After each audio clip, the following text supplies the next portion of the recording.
Good morning. Good morning, everyone. Morning, Good, David. good morning, Liz. How are you? Morning, everybody out there in TV land. Hope you're all doing well. It Yeah, feels like a while since we've done this, Liz.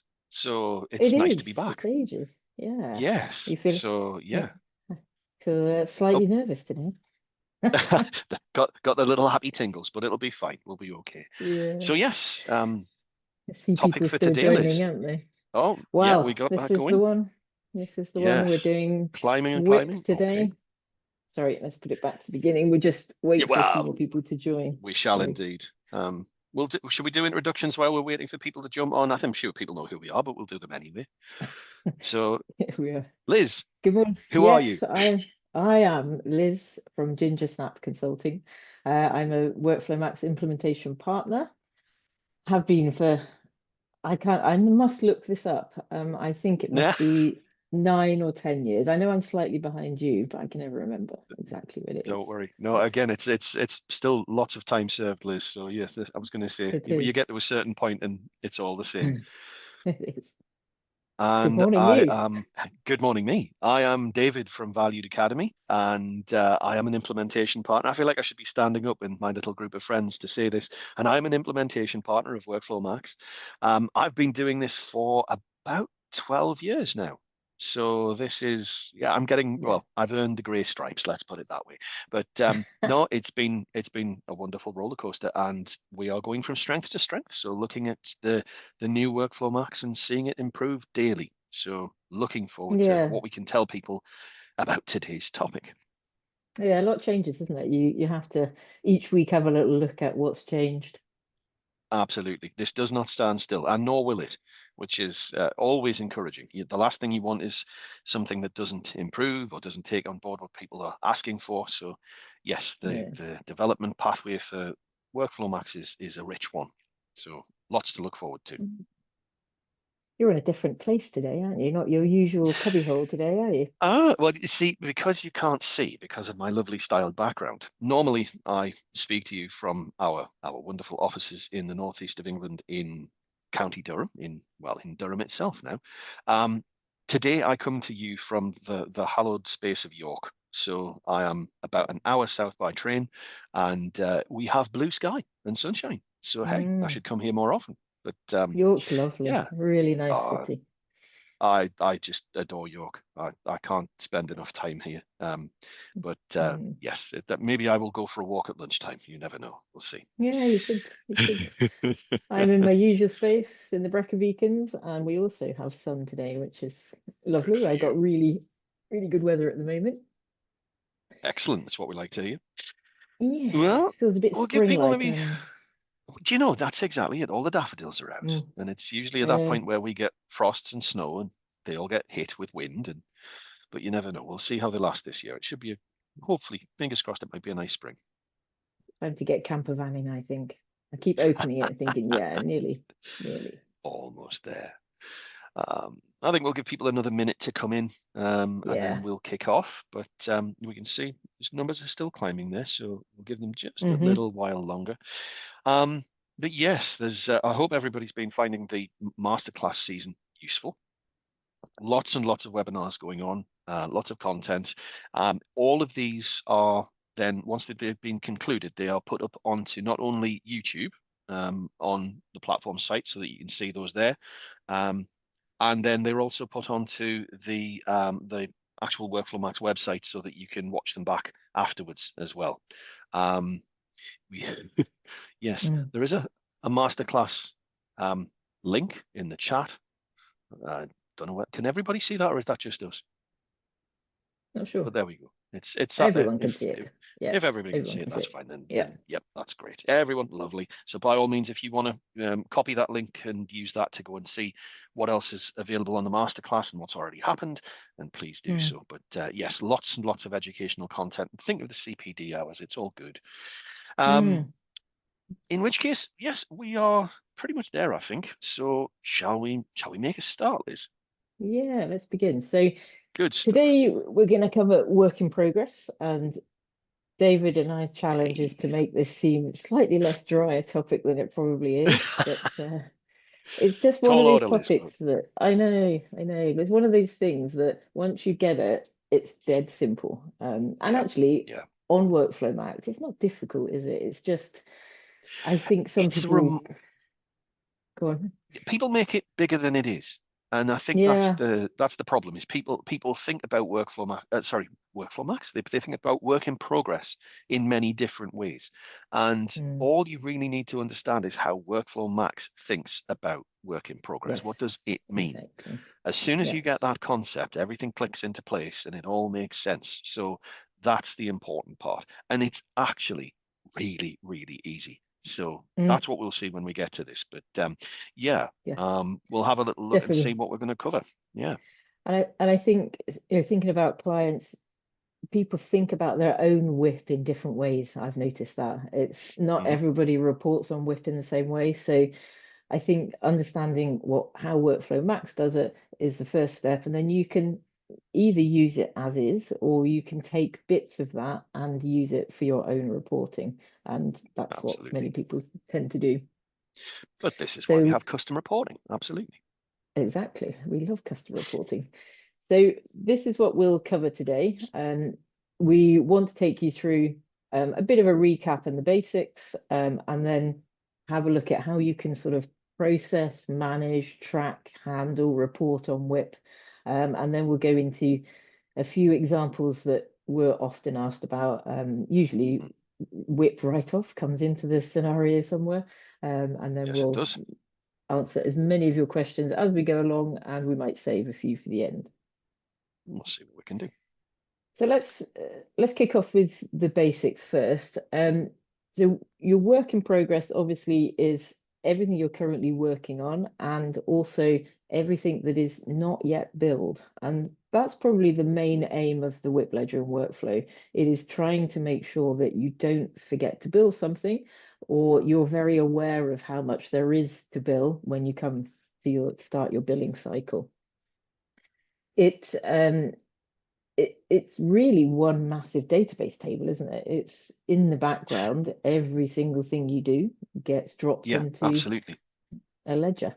I dread to think the size of that table, but Very big. Is the simple answer. yeah, Um, yeah, I mean, in simple terms, every timesheet entry, every cost, every interim bill, i.e., deposit, these yeah. all form your WIP ledger. So when you look at your reporting, as you will do at some point, the WIP ledger reporting will tell you what types of transactional item is Mm, part of that list, and it literally is everything that you do. So it's always interesting to sort of get your head around that and say, okay, if I'm looking at this, where can I find it? What is it telling me? Have I already built it? Is it something that is sitting waiting to be built? Obviously, the WIP ledger itself covers everything, whether it has been built or mm, whether it hasn't. yeah, But that's, I suppose, slightly different to work in progress, which is very much that idea of what we are yet to build. yeah, So, yeah. exactly. Mm, And bear in mind that everything goes in, whether it is billable or not. So mm, behind the scenes, it will still obviously store all of that. But when you look at different places in workflow, you will only see the billable elements. But if you yeah, were to delve into a custom report, you will see absolutely everything. yeah, Um, so that's a good thing to bear in mind. When we start looking at WIP, think of it in different hierarchies, the way in which you can sort of interrogate it. You've got the the highest level, which is you go to your work in progress screen, and this screen is designed to be a summarized version of what's currently on the ledger that is billable yeah, and hasn't yet been billed. So it's quite high level. It's the place where you would probably dip in first to go and have a look at your WIP, yeah. and you can see it summarizes the different elements of WIP that we mentioned before, and also Mhm. at a project level just gives you a very high view of what kind of WIP is sitting on my project. And if we Absolutely. look at the elements of WIP, we've got our timesheets. So these are our time entries that we haven't yet billed. Remember that everything is based on price and not on cost. So it's all about Yes. on charge value, which is really important. If you measure your WIP on cost, you will probably find this difficult to use, or Yeah. maybe it will be less useful for you. But most companies, perhaps construction aside, do base their WIP on charge value anyway. Yeah. So it's all about it comes down to earned revenue. How much effort have we put into our project delivery, i.e., the time that we've written to a job? Hmm. What have we spent in terms of maybe subcontractors, associates, kit, licenses, anything you can think, any other fees you can think of, those fall into the cost box. Our deposits here, those are our interims. So if you bill on percentages or you bill off of your quote, those will drop into that box. If you only bill on time charge, then you will see nothing in this box because as soon as you bill a timesheet, it will come off this box immediately. Whereas if you bill on quotes or percentages, it doesn't. It's a balancing act. It doesn't know the timesheets that apply to a specific invoice. Absolutely. So it is very straightforward. If you sum your WIP of your time and your WIP of your costs and subtract from your deposits, you will get a WIP figure, which is your running balance, which obviously you can use the calendar here to put back to whichever date. So that's your sort of highest level of WIP, and that's what's currently sitting. If you were to bill out every single thing on the books, that's the figure that you'd be looking at. That Yeah. probably isn't reality because we all know that sometimes we don't bill everything. Maybe we are fixed price billers, and we will delve into Hmm. how is WIP useful if I'm a fixed price, if I bill on fixed prices or I bill yeah, on quotations. I think WIP has a Yeah. slightly different nuance if you bill in this way. Um, so yeah, that would be your WIP figure. Yeah. On this screen here down below, you've got all of your projects. So this is a very useful place without getting into the weeds, so to speak, to have a look at project by project, what is my WIP balance? And you'll notice at the last column, the estimated billing, that's taking into account how you bill. So if you Yes. did have a quote on a job, say I had a £10,000 quote and I've billed 5,000, my estimated billing would be 5,000, even though my WIP may be sitting at any amount, it might be sitting at Yeah. 11,000 if I'm overrunning. Yeah. But at least we know, yeah, that's my WIP figure, but actually this is the one that is really the one I'm going to bill. It's a So good that's your, distinction to draw. yeah, that's your Yeah. highest level view, really, isn't it? There. It Um, is. if we go down to other levels, which we will do later in the webinar, but the two other levels are you're going to delve into the WIP related reporting, which are the standard Mhm. reports in WorkflowMax. I think some of these are perhaps less used than others, but the biggies like the aged WIP and estimated billings, they're highly used Yeah. reports. These are all different views on your WIP, and the end goal being that you know what your WIP is, you know how much you should bill, and then you don't, you don't miss a bill, really is the end goal Mm. there. So that's the second level, going down into standard reports. And then I've got a little custom report here for WIP inquiry. So if you really want to pull out everything that's in the ledger, you're going to write a very simple custom report to do that. And that's always where we go, isn't it? If we have a question, write a Yes. custom report because it's there in black and white. If you're thinking this job's WIP does not look right, the best thing you can do is write a custom report and just look at everything that's on the ledger. Yeah. Drill It into it. Absolutely. yeah, that's what Yeah. goes into the screen. So yeah, we'll look at custom report as well. Yeah. In terms of how do we get stuff onto the ledger, appreciate this is a bit basic, but let's just start from the beginning and work our way Belt through. and braces. Absolutely. Yeah, if I want, soon as I add a timesheet to the job, the moment it is saved to that job, it will go to the WIP ledger. If it's a non-billable timesheet, you will not see it in this box, and it won't be part of that fee you see in the time column. If it is a billable timesheet, it will do. So again, if you want to look at everything on a job, on the WIP ledger, you probably have a custom report just to look at it. Yeah. if I were to add a cost to a job, so if I go to one of my jobs, I go to the cost tab, I add a cost, and let's just say non-billable cost. So I have spent something, cost me £50. If I'm not going to bill it, I probably wouldn't have a price. I set it to not billable, click save.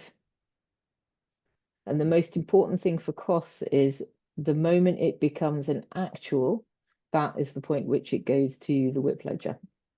So this one, even though it's not billable, will be in the background somewhere. But if I now go to my WIP ledger on 10246, if I refresh my WIP ledger, It is worth saying on this one is that this is just your test account, isn't it? it certainly is, The- yes. So just the high value of your costs on there, 1.18 million. So it's yeah, Because this is I not never real. do any real work. Yes, exactly. So There we go.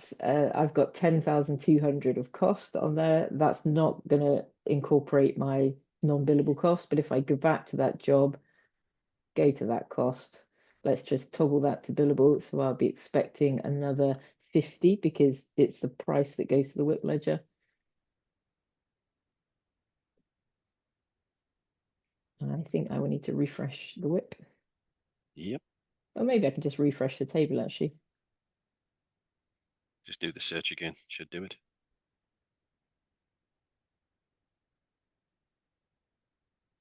No.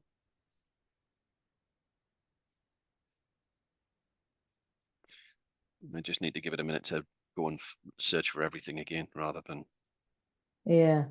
So I'll be expecting that that will be 10,250 because that's the Yeah. price of that item.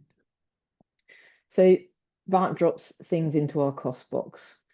If we were to, the other part of the WIP ledger is obviously your interims. So if I go and create an interim, so this particular job I've got a quote on. So if I do new progress invoice on my quote, I just bill a line of my quote, for example.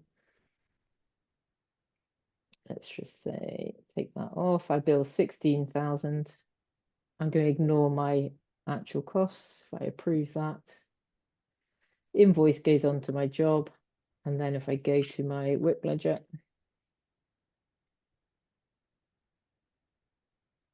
go to my job, there's my There we go. deposit, my interim. Some people get confused that it's a negative. Don't let that throw you. It just means that it's just how interims are represented because I don't know, I haven't got a good As you illustration said for before, it's the that. balancing act. But it Balance, is. It's the yes. balancing act. Absolutely. So yeah, Yeah. you have invoiced the client. It just hasn't got a way of telling you what you've or telling the system what you've invoiced for. And that's all. Mm, So it mm. does what it has to, and it just records it there as a negative. So interestingly, because I have a quote, the way that it's working it out is some of those two minus my deposits. I'm actually in negative WIP because I've billed more than I've actually earned. I haven't got £16,000 worth of costs and time. So therefore I'm in credit. So you often find this if you bill a percentage up front, maybe a 50% fee up front, your WIP will be negative, which just means that your earned value has to catch up at some point. But the estimated billings column, that just has a look at my quote and says, okay, your quote is, I don't know how much it was, I think it was 20 something, what Yeah. you've billed already. So it will look at what I've billed already and then tell me what's left on my quote to bill.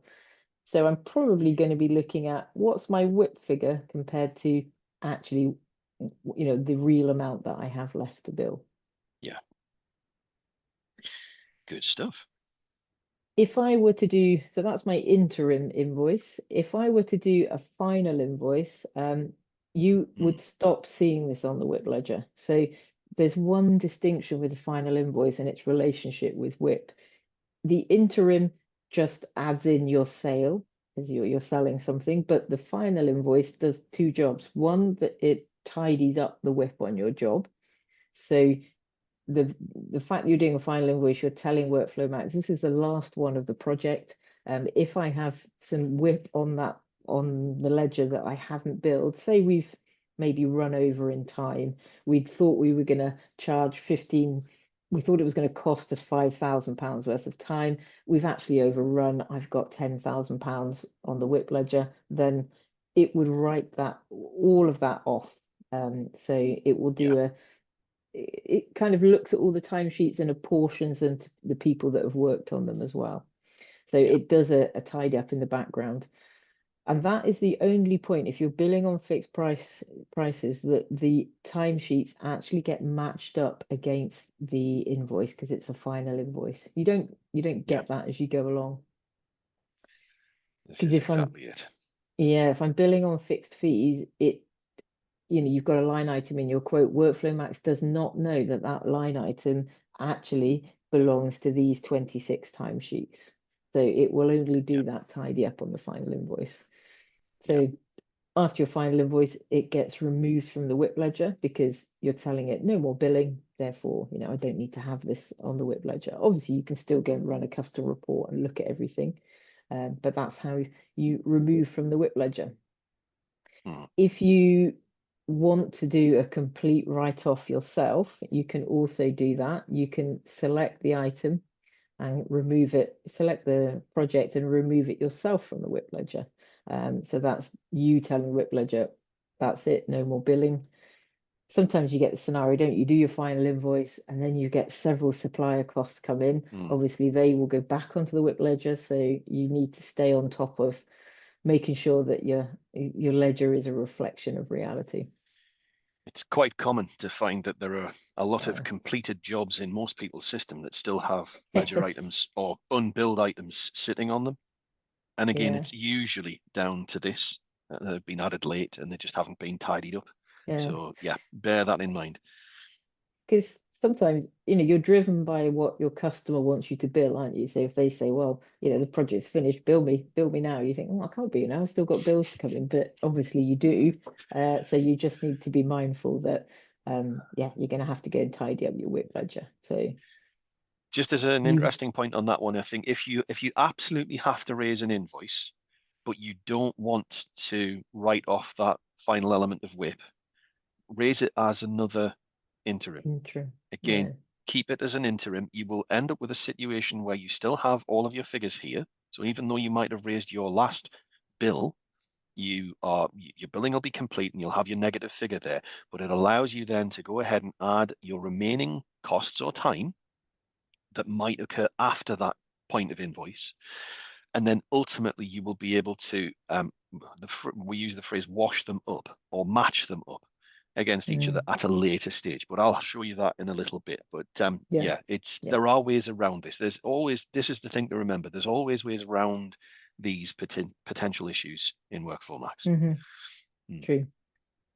And I think, you're probably the same. You often go to help a client and you all go and look at the WIP ledger, and sometimes it looks a little bit like mine here. It's way too high. It does not really a reflection of reality. Obviously, this is a test account, but what the WIP is a great temperature check because once you're on top of your WIP, each month when you go and look at your WIP, there usually isn't a lot of difference because unless you've maybe taken a huge payment up front, maybe that pushes your deposits up, most companies know what the level of WIP that they write each month is. Yeah, So yeah, it's a good flag because if one of these looks out of sync, then that's the cue to go and look at the job and sort of find out what's going on. But most of my clients, they can tell you we expect a WIP of this much each month, and yeah, yeah, if it's out, then project managers get chased. Why have you built up this much? Yet yeah. our own value is so low.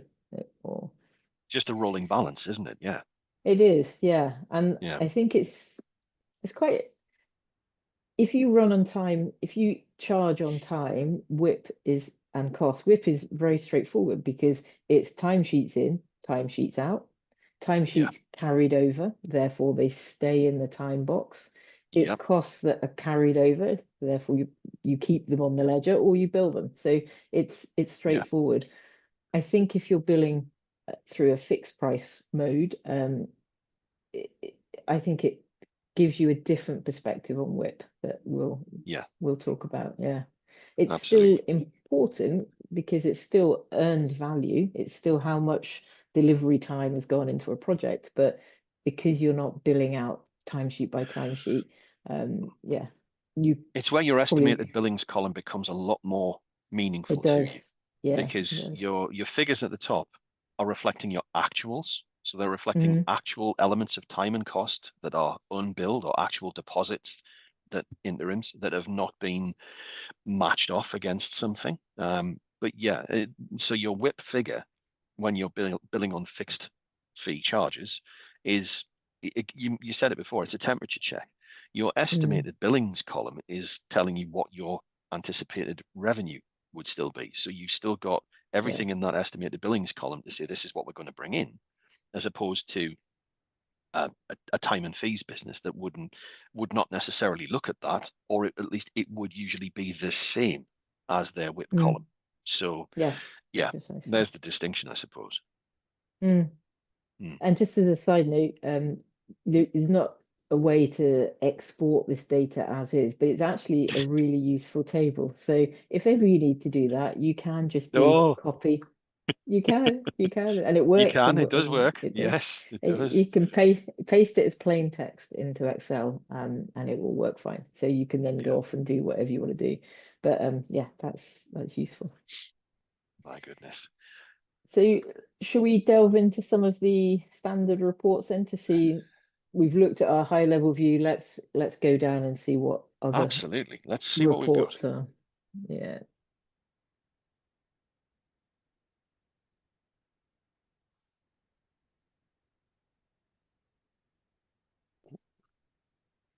Sorry, guys, bear with me. You're Oh, new to webinars, aren't yes, I've never done these before. you? There we go. Right, we are. So in terms of the reports that we have in terms of WIP, obviously we've seen the WIP dashboard, so we know that we've got an on-screen version, which mine's just playing catch up. Come on. I don't know why my demo account is so slow. It really shouldn't be. So there you can see I've got a very different looking WIP, but same sort of layout, same sort of idea, but not exportable as a report. If I go into reports, we'll see that we've got our standard or our custom reports. So if I just click onto standard, we've then got quite a number of work in progress reports. So the first one that we mentioned there was the estimated billings. Estimated billings is a very, very good starting point. What this is going to give us, if I just get my date range right.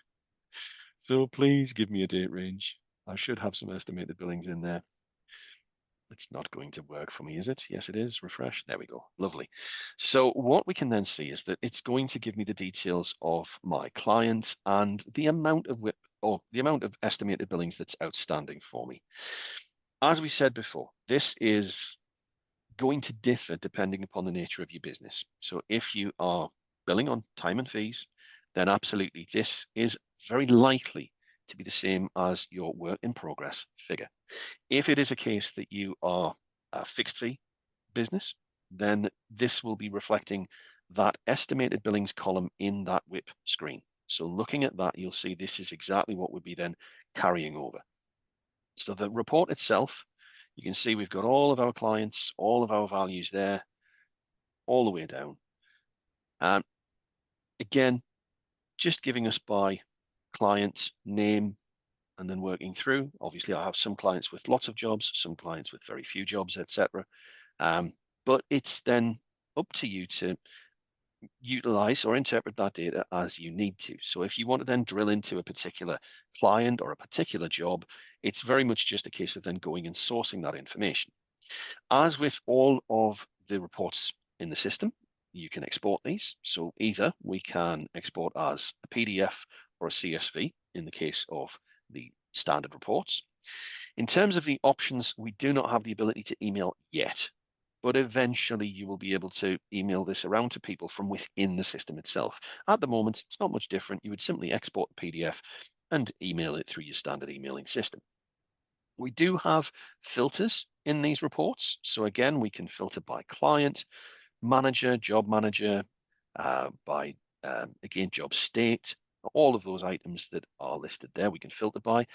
And again, the standard reports will have standard options in terms of how we can view these. So right now it's looking at client summary. If I wanted to look at, say, job phase, simply do this. It will update the report with a slightly different look, and we get that information presented to us again. So again, forgive me that a lot of mine are unassigned, but phases being what they are. Strip out, so there's a phase with items against it. And as we move on down, we'll see that with each individual job and client. So the overall information, again, fixed within these standard reports. So there's, again, nothing that we can do to really add to these. If we wanted more data or more columns, etc., there's not a huge amount that we can do. So it is just a case of understanding that, this is what this particular report will produce for you. There's our print option there if we want to actually go and physically print it. There's just toggling this on the left. So that is our estimated billings report, which, as I said, is a very good starting point. Coming back to the list of standard reports, we've then got a wealth of work in progress reports. So, for example, should I do the aged WIP next, do you think, or one of the Yeah, others? usually, WIP yeah, age control, whip's good. Either yeah. is fine, So yeah. I'm going to say the two most common, as you can see by my dilemma, is the WIP control report and the aged WIP report.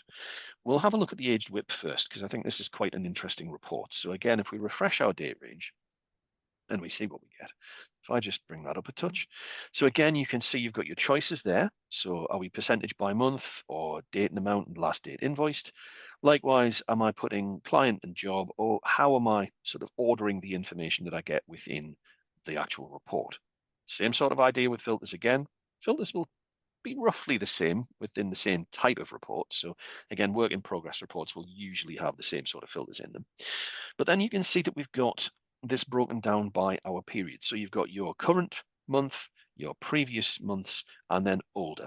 So again, I can see under a particular client, I've got my total WIP balances for each of those jobs. And then you can see when those individual elements of WIP apply to. So I've got 100 there on, again, I'll just try and highlight that whole line. Let's have a look if I can get it to work. Oh my goodness, my highlighting skills are not up to it today. There we go.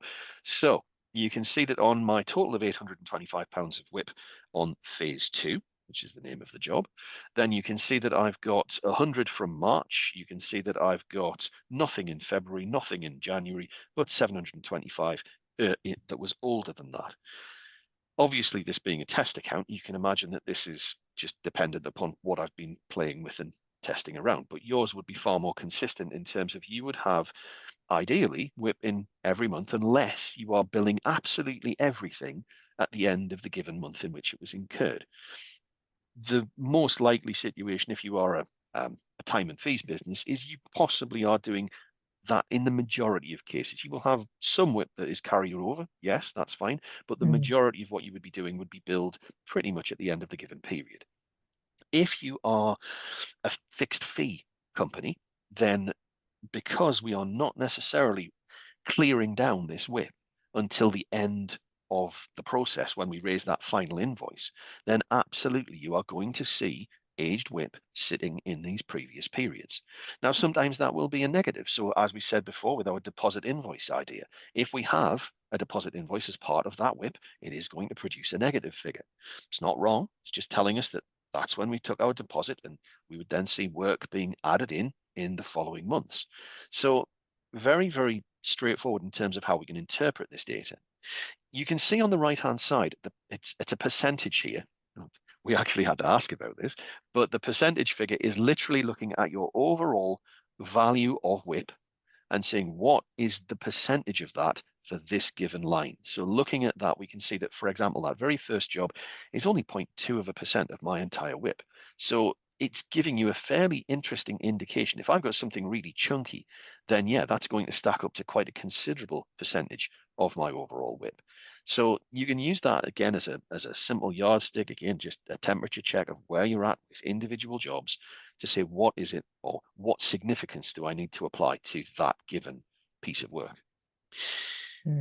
Coming back to, and that was the age WIP report. let's have a look at the WIP control. So again, if I go back to the standard reports, so the WIP control report now, again, a very different report compared to the others. This is an overall company level report. So this is not necessarily going to dive into, and you can see there, it's a very simple report. It's not pages and pages. It's just giving us headline information. But what it's giving us is essentially your movement in your WIP. So remember we said that it's like a rolling balance. This is exactly what this is giving to you. So you can see where we began with the process. This was the WIP at the beginning of our given period. We can then see what time has been charged, what time has been written off or billed. We can see what disbursements have taken place. By disbursements, we mean those those costs, sorry, that we get within the system. So when you see your costs, this is what it's referring to here. So again, what did we begin with? What have we added on? What have we billed out? What have we written off? And likewise with our interim fees, our deposits, the same again. So what did we begin with? What have we added on? What has it left us with?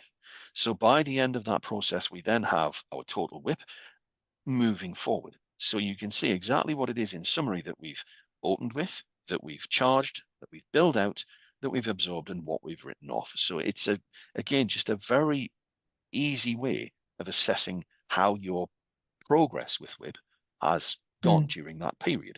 Now, it doesn't have to be the current financial year. It could be last month, it could be this month, it could be whatever you wish. You can set a custom date range if you click into it, just like a lot of the reports in here. But this is very much just however you report upon your business performance, your work in progress, it's going to slot in with your general reporting procedures. So same idea in terms of exports, PDF and CSV. Again, options coming soon. Filters we've already seen, so we'll show you them. Actually, in this case, there are no filters on this particular report because it's a high-level report. But yeah, again, very much just part and parcel of the furniture that you would have. There Like a are, higher view of the work in it progress really is. ledger, isn't it? Yeah, exactly. And again, that's exactly what it's supposed to be. We don't want that to be digging into every individual job. We want that as an overall Yeah. impression, a very, take it in one fell swoop. This is how we're performing in terms of our WIP. You've got others in there. Job WIP balance report, non-invoiced time, lost earnings report. Again, I think this one's quite interesting. The lost earnings report is, and we'll have a quick look at it. This is looking at any job that has been completed that still has a WIP value on it. And of course, mine just doesn't, but never mind. Apologies. I'll see if I can extend that to a different period. So let's just scroll that back. Let's bring it forward to, we're in March still, aren't we? There we go, March 25th. Refresh. Let's just see if we can get something on it. Well, it's not going to play ball on mine, but yeah, absolutely. This is going to look at the jobs that you have closed, the ones that are marked as completed. It's going to look at any outstanding elements of estimated billing that are still sitting on those jobs, because those are the elements that essentially you've said, I can't bill those. My job is finished. It's over and done with. So they need essentially to be written off. And hence it's calling them lost earnings. You could have potentially invoiced for those, but you haven't. So that's Do you want certainly me to share something. my screen? I've got a couple of Yes, if you entries. can, it's probably better than mine. If you've got one there that we can see, it'll Yeah, give us a just a little bit little of a bit. sense of what we can.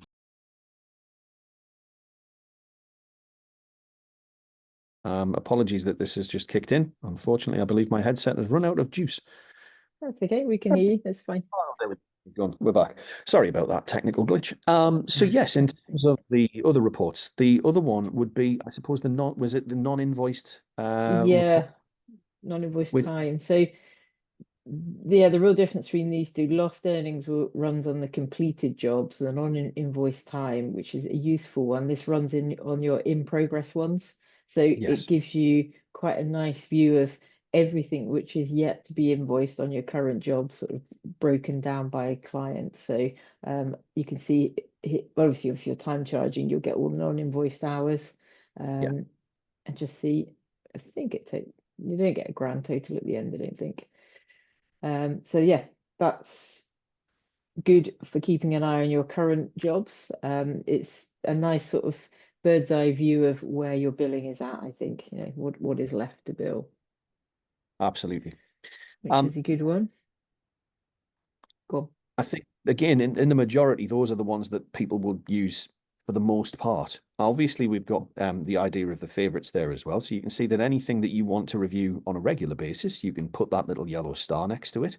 What that will do is mean that if you're clicking on your reports tab at the top, it's going to then list those reports for you directly underneath. So you don't have to go digging for them. They will be there for you. You'll easily be able to find them. But it's just saving those extra clicks. Every click saved, it's just a little bit more efficiency. So yeah, that's ideally just a snippet of the reports that you can access within the system that will give you really good insight into how you're performing. So bear that in mind when you're looking at your WIP. Certainly on the dashboard is that, that's not the only place that you can look at this. Yeah, and I think if you Sorry, create your own WIP process, that's also useful. So you know that at the end of each month or maybe mid-month, whenever you're going to run it, you have a set process that you like to go through with WIP. And it might be that you're starting at a high level, then you're looking at your estimated billings, getting ready for your billing cycle. Then you might run your control report because you're interested in just to see what this period is like compared to the last period, what's really changed. And then if you're interested in your lost earnings, you'll go to your non-invoice time report. So there's lots of data there. You just have to work out which one is most useful for your own project process, really, isn't it? We didn't show the write-on, write-off report. That's quite useful, although not. Well, it is part of WIP, really, although it's not classified as a work in progress report. This is quite useful. See if I've got some data. So this is telling you what you've written off in terms of fees. So if you're time charging and maybe you had a 5-hour timesheet and you billed only 3 hours, you've essentially written off those other two. So that will keep a track of how much you're writing off. I've got clients who tend to run custom reports for write-offs, and they like to look at their write-off month on month because obviously some not a bad project way to do managers it. will be writing off more time than others. Or if you're fixed fee billing and you've completed your job, when your WIP tidy up happens, it's obviously going to record how much is written off, which is also a very useful indicator. Absolutely. In which case, I was going to say, I think we'll show some of the ways in which we can write off, if that's okay. Yeah. Do you want to share your screen again? Yeah, absolutely. I'll give that a share and we'll bring that up. So in terms of, you can see that there. So if I was looking at my jobs, and if I just go back to jobs and jobs, mine is just so slow. So if I'm looking at the WIP that I've done, so this would be, if I just look for jobs with WIP in the name. So new WIP test is the one that I've just created today.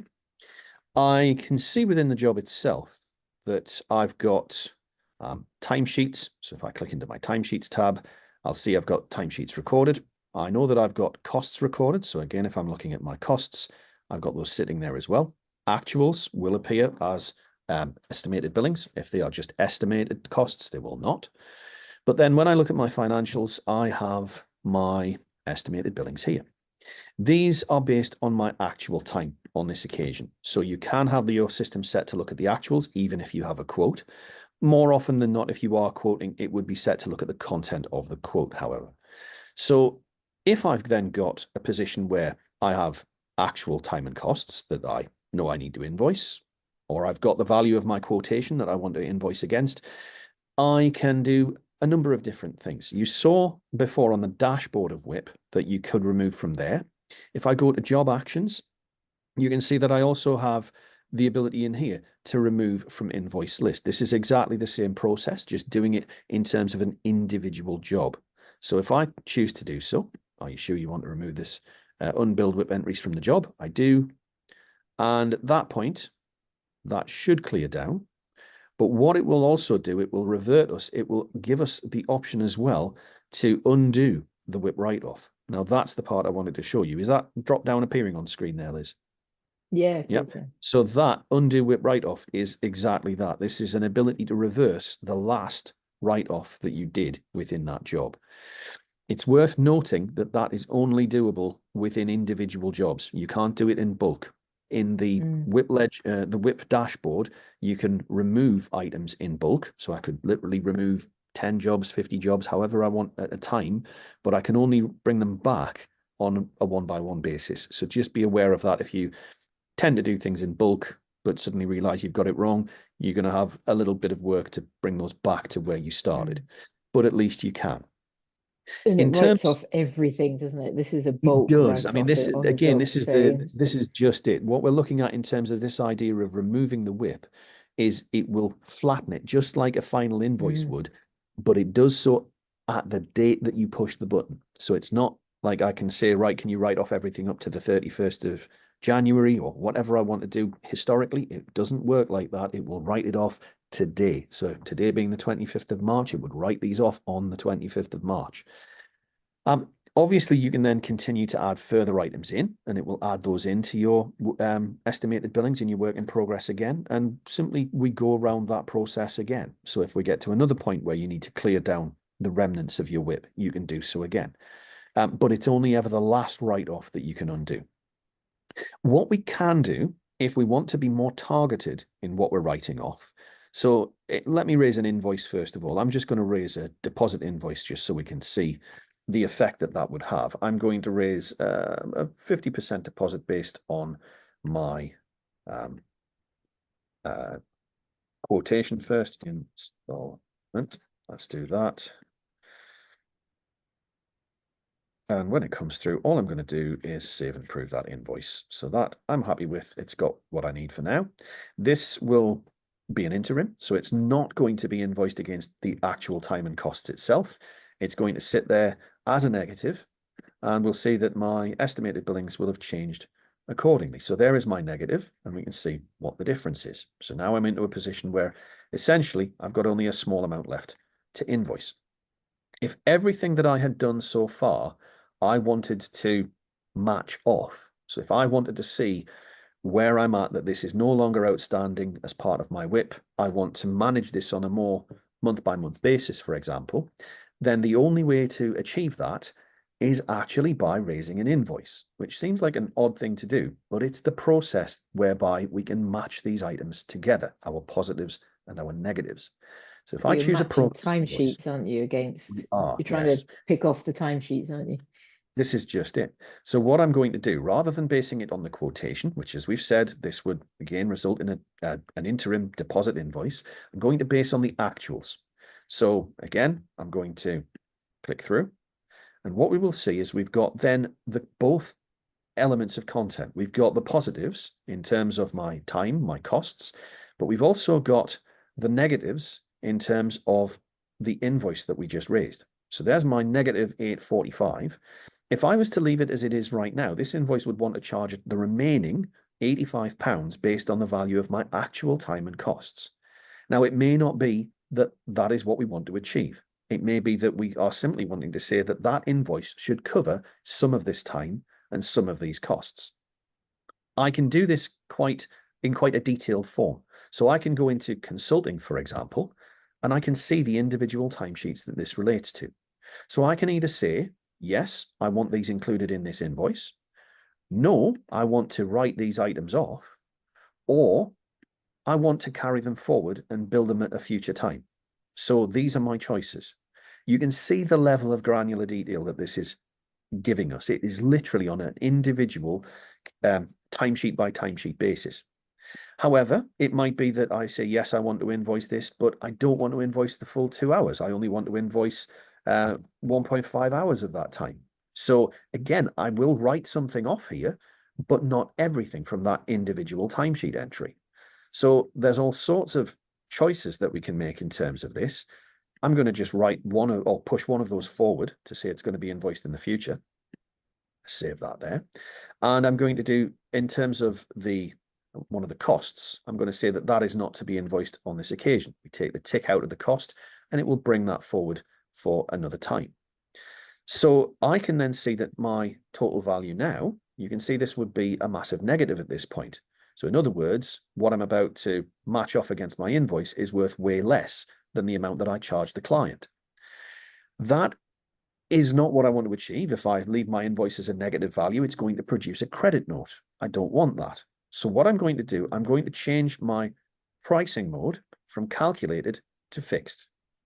If you've raised your quotation on a fixed price basis, then this will already be a fixed price in your invoice. So do bear that in mind. But what that's going to allow me to do is now to balance these figures. So there is my total negative value, and we'll just double check that at the bottom, my negative 355. So I might then say, right, I'm going to increase the value of what I've got left. So my art, I'm going to put up to 400. I'll show you the impact that has had. So now I'm negative 155. I'm going to increase my item here to 400 as well. And again, we should be down to a very small difference, only £5 difference. So I'll increase my travel and say that that is now 45. And at that point, we no longer have a discrepancy in terms of positives and negatives. They are equal and opposite, and we therefore have a zero value invoice, often referred to as a nil bill. So this is literally just saying, okay, we're not charging anything, we're not crediting anything. All we are doing is acknowledging that the invoice that you have raised as a deposit is actually clearing down the elements of estimated billings or WIP that you have stated in this process. So once I then save this, and it will save, what we will see is that if I come back to the job, and if I go back to the financial tab, this will have had an impact. So you can see what I've carried forward. You can see the cost that I've carried forward, the time that I've carried forward. You can see the invoices that I've raised. So there's my original deposit invoice. There is my balancing invoice or nil bill. This, if you are connected to zero, will push across a draft bill of zero value. All you need to do is just delete it. It doesn't need to be there. It's just surplus to requirements, but it's just part of that integration process. But what that has then done is given you that ability to control the content of your WIP. So if I was to go back to my work in progress dashboard, or if I was to look at my client, and again, if I just skip to the client view, then the WIP balance on this client, and you can see this is a demo account, there's a huge amount of WIP on there across 21 jobs, but essentially that there would then have accommodated the fact that I've cleared down some of that WIP. If I was to bring up Tyne Villas in my work in progress dashboard, so if I go to just in here, 15 Tyne, it should thin that out. And again, you'll see all of the individual jobs where that WIP belongs. There is new WIP test. And we can see the 440 plus the £200 is giving us that new balance on our WIP. So that is probably, and I'm not going to sugarcoat this, probably one of the most complicated processes that you would perform within WorkflowMax. It is detailed. It takes a little bit of time. But if that is what you need to achieve in order to give you an idea of what you've covered with your invoice, then absolutely that process is available to you. It's quite common within service businesses or anything like, time charge businesses, etc. They will often clear down in this sort of fashion. What it also does, I think this is not a WIP answer, but it is still relevant, is that it's the only way that you would see profit against individual time and costs prior to a final invoice if you're using fixed prices. So if you are in the habit of saying, okay, how much profit have we made against the time we've spent so far? The only real way of doing that is either by invoicing based on actuals, or if we're using deposit invoicing, by matching that up and clearing it down against the time that you want to cover with that invoice. The ideal scenario would be when you're doing the fixed price invoice or the quoted invoice that you can do the matching off at the same time, but that's that's not currently possible, so you have to do it like this. This is just it. I don't know of any systems out there that can actually do it as we go. We were having this discussion just the other day, Liz. Yes, but it's not common. It really isn't. No, it's quite an advanced process. So the fact that there is at least a workaround for it is good. It's good. But yeah, do not expect that other systems would do something different in this. They're all in a very similar situation. Okay, I will surrender my screen share on that one. And let's have a little look. So we got anything else we need to cover before we have a look at one or two sort of frequently asked questions, Liz? No, I think we've done reporting. We've covered the write-offs. We've got the bulk write-off with the remove from invoice list. We've got the individual allocation of timesheets to fees, which you've just demonstrated. Yeah, I think that's a good representation of WIP. Okay. Questions that were often asked related to WIP. Yes. The one that I don't know, the one that I get asked a lot is we run on fixed fees. Why is WIP important to us? I don't really care about. I'm never going to charge those hours as is. So why is it important? It's a very good question. I think exactly as we mentioned earlier on, I think it is still a measure of the work that you are putting into this. So how it's rather like saying, how do I know how profitable I'm being? If you're basing your work on fixed prices, then it's still very important to understand, are you working efficiently? Are you essentially profitable? Yeah. If I Are was you over running servicing or not? Exactly. That's just it. If I was running a fixed fee business and I wasn't looking at my WIP, I've got no way of understanding whether I have perhaps done, a small number of hours to deliver that service, or whether I've had to put a vast number of hours into that. And therefore, I'm essentially losing money. So the WIP information there is still very important, even if it's not something that I ever charge against. Yeah, agree. I think it's the only window in to seeing if you're under or over servicing, isn't it, with the WIP? Absolutely agree. Completely. Yeah. Another one that we've got there is again, we bill on fixed fees. In that fixed fee invoice, can I allocate timesheets to the fixed fees so that they come off the WIP ledger? I think we've just really answered that with the demo that we've put through. The simple answer is essentially no. A quoted invoice won't, but you can raise your nil value invoice afterwards, which is exactly what we've done. The final invoice always matches off, as we've seen, but that again is a blanket approach. It will literally delete or remove all of that estimated billing, that work in progress, and set you back to zero. So again, be mindful of those choices that you've got. But yeah, if you need to wash up on a monthly basis, then there is a way to do it. It's just understanding that it's a separate process, essentially. Still uses an invoice, but it is a separate process. Yeah.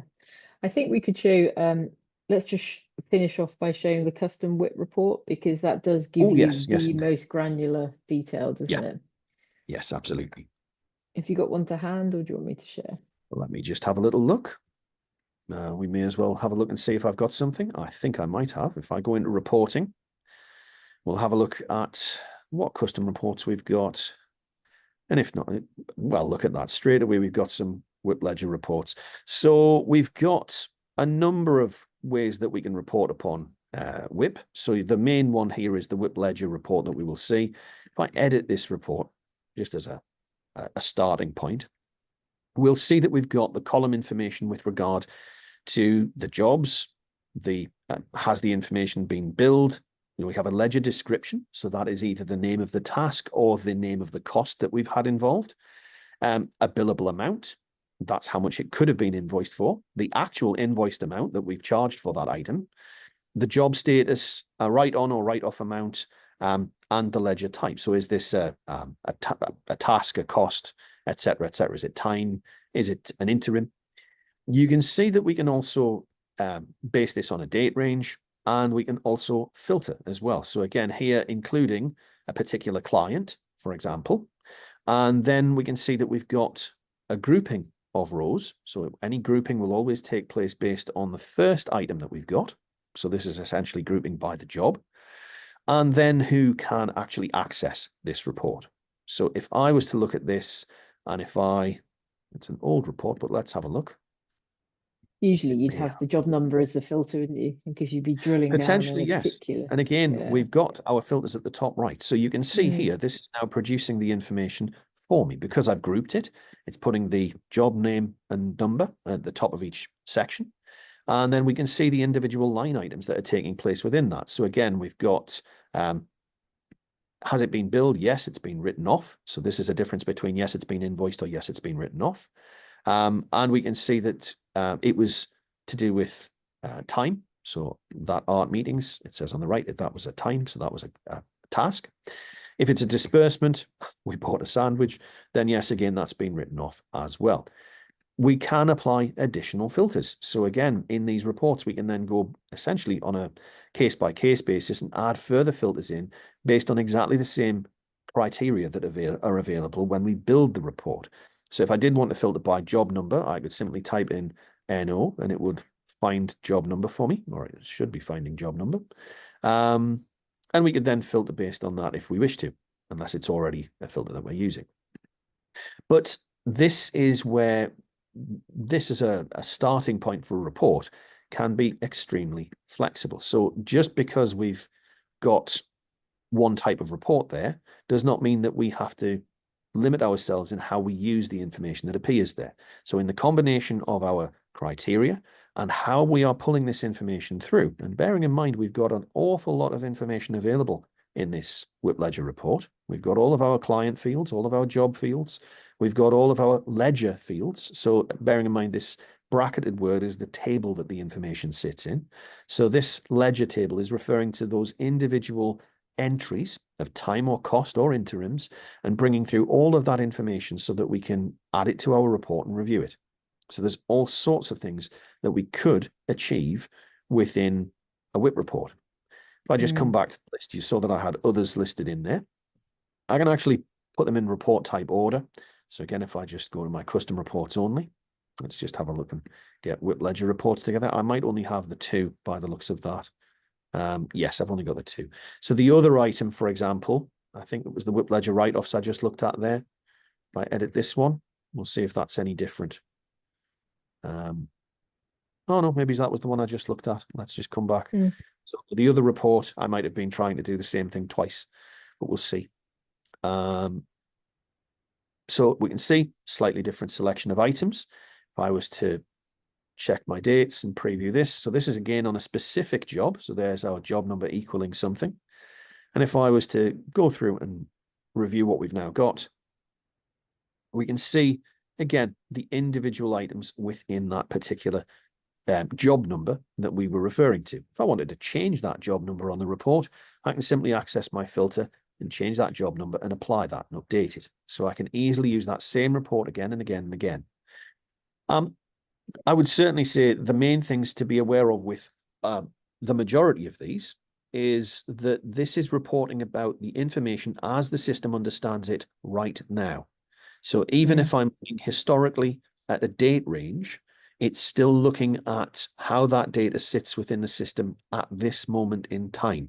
A best example I can give you on that is if I'm looking at something that says, has an item been billed? So I can't look at a timesheet entry and it tells me, yes, it's been billed.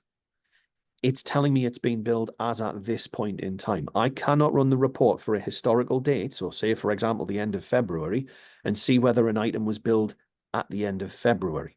I can see an item that's been entered within that period that is currently marked as billed, but not something that was, for example, not billed in February, but has now been billed. It does not work like that. So do be aware of that. That is the big difference between custom reporting and usually your standard reports or very much your work in progress dashboard. If I was to move my work in progress dashboard back to the end of February, this is actually looking at what the position was at that point in time. So anything that is now listed, these time values, etc., this is truth at the end of February. What you will notice, though, is that you can't then go and invoice these based on this information. You can only ever get invoices from here from the current point in time. So if I bring us back to today's date, if I was to now select something, I would now have the option to remove or invoice. If I take that date back, just to show you that this is exactly what it restricts us on, even if I select something now, it's making a liar of me. It certainly didn't allow me to invoice it previously, but what it would do is it would still look at today's information. So it's not a historical item in terms of just invoicing what's happened in the past. It's just a review of where you were in the past. If you if you refresh just the list, it will stop you from doing that. Yeah, it would. It would. Yeah. So there's many views into WIP, isn't there? That's the There takeaway. absolutely. So we hope that that's been in some small way useful to you. Again, WIP certainly vital for, I would say, any business.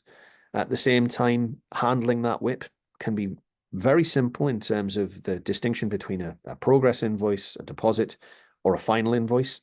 Or it may be that if you're needing to manage your WIP on a more regular basis, if you're a fixed fee business, then it may be that there are more detailed processes that you need to go through, as we've seen. But yeah, we can't understate the value of WIP to your business. Lovely. So I think we should wrap up here. Questions come through. So yeah, absolutely. We're just a few minutes over, so apologies that we've run slightly long. That will be my fault. I apologize.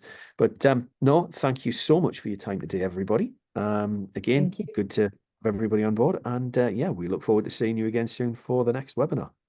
See you soon. Take care. Bye for now. Bye. Bye.